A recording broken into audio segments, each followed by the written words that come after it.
our neighborhoods are designed for cars now, or designed purely for convenience. And co-housing is designed for people and for community. So key is whatever you do in the community, you don't force people, you don't make rules and say, you must interact with your neighbors 3 times every day. There are no rules about that. But the secret to co-housing is the way the design works. It makes it easy and effortless to get to know your neighbors and to interact with them. So, you know, elements like having to walk to your car along a pedestrian pathway, going to get your mail in a common house where you have to pass by friends, you know, coming home from work or whatever. All of these things are subtle ways that we end up, it's how a village works. You run into people and you end up saying, oh, come over for dinner next week or whatever. And, oh, I haven't seen you in a while, what's going on? And this is facilitated by the design of the community itself. And some of the things that really make that work are the principle of clustering the houses. So you don't want to have houses spread out, you know, 1 per acre or 1 every 3 or 4 acres. You want to have the houses close together. And this is a big part of what makes it kind of creates a cozy feeling and a space for people to interact.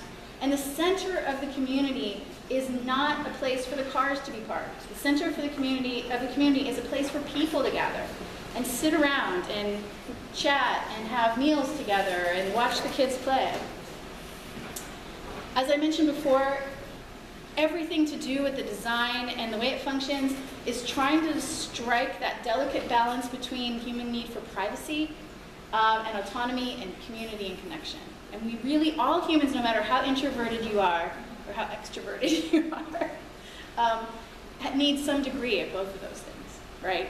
And so we're trying to kind of hit that in just the right spot.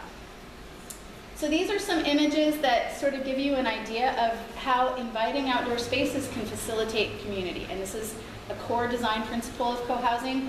This is actually my porch, and it's a duplex. And so we have a porch where neighbors can just walk by, come sit down, snap some beans, drink some coffee, and chit-chat.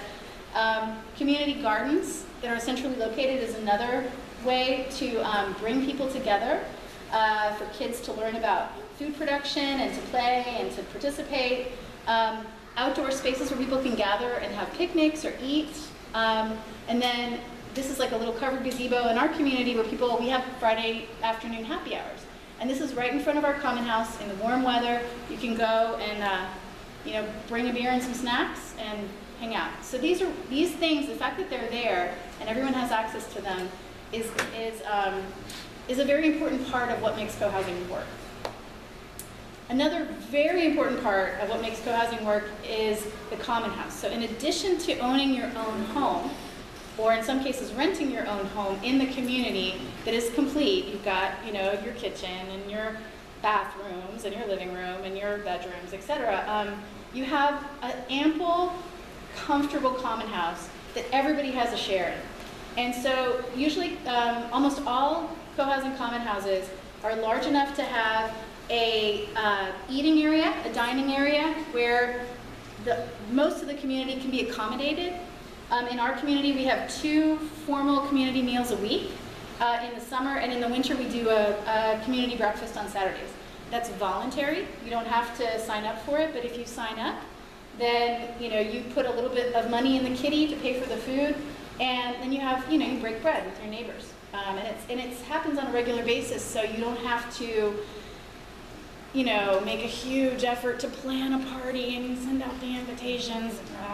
You just, it just happens. You just show up. Also, most common houses have a really nice, large kitchen. You can play Julia Childs. I like to do that when I do common house meals. And then the other thing that's really nice is that you cook with other people in your community. And so some of the opportunities to get to know people include, cooking for 40 with a couple of people. And so you sit all afternoon, you're chopping things together, and you're learning about one another's lives and what's going on. So all of these things not only give you benefits in the community, but they connect you with one another. Another thing about the common house is that you can put spaces in the common house that then you can take out of your individual home and not have to personally heat, cool, furnish, vacuum, dust, all that.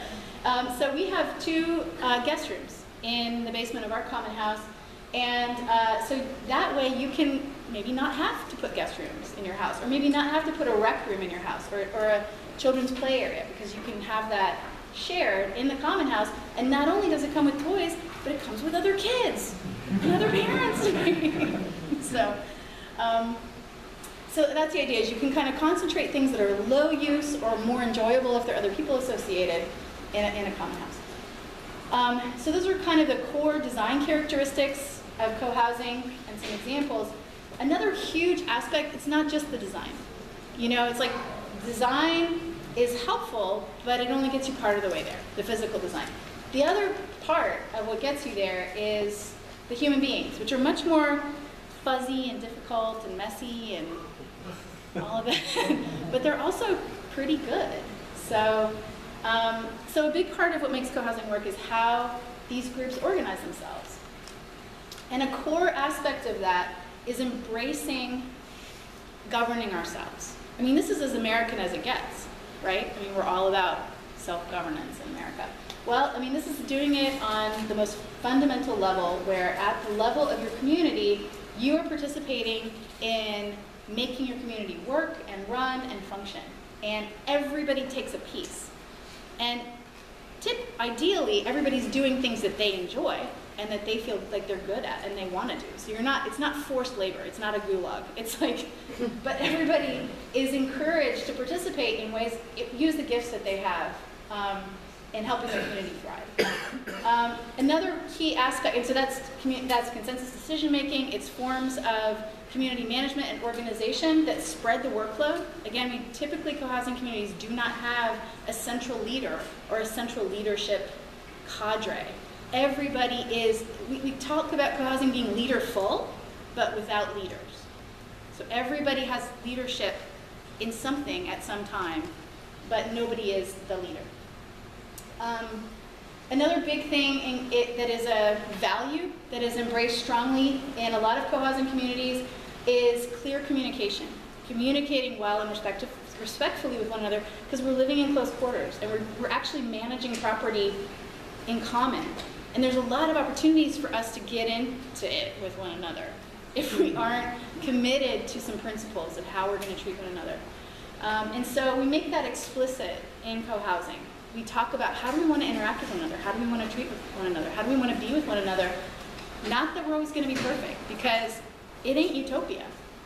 You know, it's just people living in a community together and trying to, you know, do the best they can. And so, but by coming up with some agreements about, hey, if we get into a conflict, we have some agreements about how we're going to seek to resolve those conflicts, rather than just going straight to the lawyer or the police. We have opportunities to work those things out non-violently in ways that actually strengthen relationships over the longer pull, rather than pulling them apart or becoming so acrimonious that you end up basically suing one another. We really try to mindfully work within our community to keep that from happening. Another core aspect of how the people part of community works is every community does choose different levels of how much they take on, right? There are some elder co-housing communities that may not have the physical capacity and sort of strength across the body to plant all the trees themselves and do all the yard work. They may not want to, even if they could. But, and so it's always possible to hire things out, right? But actually, a lot of co-housing communities take on that work themselves, because it's a way to keep your dues low, so it keeps your expenses, your cost of living low, and it also brings you together with your neighbors. And like what I have found over the years is we have like 3 or 4 half-day work parties in our community where we do the weeding and we do the spread the mulch and we, you know, take care of the wasp problem over there and we get rid of that tree that's about to fall in the common house. And you know, those are actually really fun, satisfying experiences working with your neighbors. It's very, very connecting and satisfying. So it's the same thing in terms of preparing community meals together, making repairs in the community. The other thing that's wonderful is that the kids participate. So, you know, you've got the kids working with one another and working with adults to nurture their community and keep it up. It's not exploitative child labor, generally, at least not in our community. But, and so, in the way that we do that, and most communities do that, is we get organized. So we have, every community has their own different systems of organization, and a hub and a nerve center where you can find out what you can sign up for and what needs to be done and what's for dinner on Sunday or whatever. But so that evolves over time. You don't have to figure that out the day you move in. But those are things that you sort of work out as a community. And some communities are run a really tight ship, and they've got things going and working and everything's good all the time. And some communities like ours, we call ourselves like an 85% community. Like 85% weeded, 85% clean, common house. And so that's just the culture of our community, is we really like to have a little bit more relaxed sort of culture, but we want it to be about 85% good all the time. We don't want it to get completely messed up. And then, you know, the thing that for me has really been tremendously nurturing and feeding to my spirit over the years is unbelievable opportunities to play together. And it's so easy as kids, as adults. I mean, for children in co-housing, as compared to having to get on the phone and call somebody to organize a play date and then drive across town, drop off the kid, either wait or go do something else and then pick them up, co-housing, your kid runs out the door, either plays in the middle of the community or goes to the friend's house, and you know everybody. And so, you know, all the other parents are keeping an eye out for your kid, and you're keeping an eye out for their kids. And so it's this unbelievably effortless way of bringing up children. That's also very rich for them. And so, you know, parties and porch sitting and 4th of July parades and Halloween. We had a Halloween party last night. And then, you know, huge aspect of building community that we know is that when you eat together, that's a time to bond and to connect. And so that's a central part of co-housing. Almost all co-housing communities have at least one common meal a week that people can come together and see what's going on in one another's lives. Also, some of the added benefits of co-housing are, again, in terms of easy ways to contribute without having too much sacrifice is, like in our community, we have a lot of different skills and capacities. We have people who are really good with computers. We have people who are really good at fixing things. We have people who are really good at accounting. People who are really good at everything to do with the internet and wireless. And so what we end up doing is because we know everyone and we know everyone's gifts and capacities, we end up helping one another all the time, which is another way that we save money, because, you know, we're first likely to go to a neighbor rather than, you know, calling some service. And there's a joy in that too, in giving to one another and sort of having some area of expertise where people know they can call on us and we can help them. And then this makes a big difference when you have somebody who's ill, or maybe you have somebody who's just had a new baby. In our community, we always organize a 1 month of meals that arrive on the doorstep. So, you know, when you've had a baby, you know, except for the days that you don't want it, your dinner comes to the doorstep to you, so you don't have to worry about that. So outside of the social stuff, co-housing is, there's nothing about the co-housing model that says it has to be more environmentally sustainable. But in practice, almost all co-housing communities embrace characteristics of sustainability, energy efficiency, environmentally sensitive design into the way that they create their communities. And there's a wide variety. Like, this is Eco Village Ithaca, which is an extremely sustainability-oriented community. And then there's others that they do what they can, but they may not have 100% net zero, you know, water capture, all of that stuff. So, but there are a lot of aspects of co-housing that make it easier to incorporate sustainability into your life again, without feeling like you're making a giant sacrifice.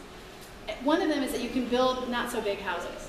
So if you can have a smaller house than you would otherwise have, because you can outsource your guest rooms and you can outsource your entertainment room, then you can live very comfortably in a smaller space, and when you need a larger space, you have the common house to rely on, to make use of. And so because you have a smaller house, you've got lower materials costs, you've got lower energy bills, you've got lower needs to furnish and clean and do all of those things. So those all have benefits over the long haul. Another thing is incorporating green building characteristics into your community. Most communities try to do this. There's a tension in co-housing because it's hard to get them built. And so there's a tension, and most people who do co-housing are not filthy rich. Most of them are sort of middle of the road financially. And so affordability is a concern for a lot of people building co-housing. So there's that tension between wanting to do really good quality, environmentally responsible housing and keeping the prices within reach of people who are middle class or working class. One way that you do end up saving is that there's a ton of opportunities to share in things like, we have a truck we share between 8 families. We have a library, and we used to have a video library when we used to have videos and CDs, but we don't do that, or DVDs, we don't do that anymore. But you know, books, all of the things that kind of you've enjoyed, you'd like your neighbors to enjoy, you know, you can make that available to your neighbors really effortlessly. And also in our community, we have a shared laundry. A lot of people have laundry facilities in their own homes, but we also have that option there. So there's 1,000 things, from lawnmowers to cars. We share a van with some neighbors. And again, it's not a matter of having to do it. It's just incredibly easy to make it happen. I already talked some about community gardens. This is another way that the community can grow a portion of its own food. Some communities are very, very into the gardening aspect and others aren't so much. But this is an opportunity to be more ecologically sustainable, to teach kids about food, to improve nutrition within the community, and to have a place to sort of be with your neighbors and socialize. So in terms of like who are the people who are going to do co-housing? It's certainly not everybody in the population. It's not probably going to be attractive to everybody.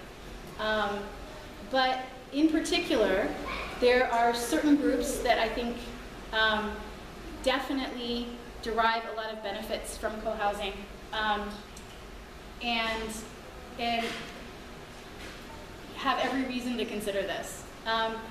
The big one for me, of course, I raised my son in co-housing. He's an only child, but he hasn't grown up feeling like an only child. Is that it really is a magical place for kids to grow up.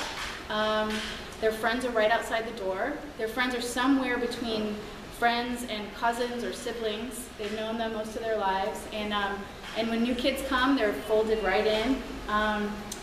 And there's this wonderful ability for kids to have freedom mixed with eyes on and safety. So, and I know that that's something that, you know, we're all concerned about. A lot of us have a lot of fear around keeping our kids safe. But then also we're seeing that there's a lot of literature saying like kids are not able to develop and explore in this era of fear around children the way that they had been, like when I was growing up in the 70s, where the parents didn't know where we were, basically until dinner time. And so, you know, so this is a space that kind of allows you to get the best of both worlds. Another group of, we have more and more people who are single in the population, right? And who are not interested in partnering up or having a large family or whatever, like being single, like being an individual, but want to be connected with other people. And so co-housing is a really good place for people who don't expect to be in a multi-person family relationship, but do want to have those connections. And it's a place that you can feel like you have a higher degree of safety and opportunities for if you need help or you just want to hang out with people, but it's sort of on your own terms. And then the third population person that I think is really benefits from cohousing are retirees. And for a lot of reasons, but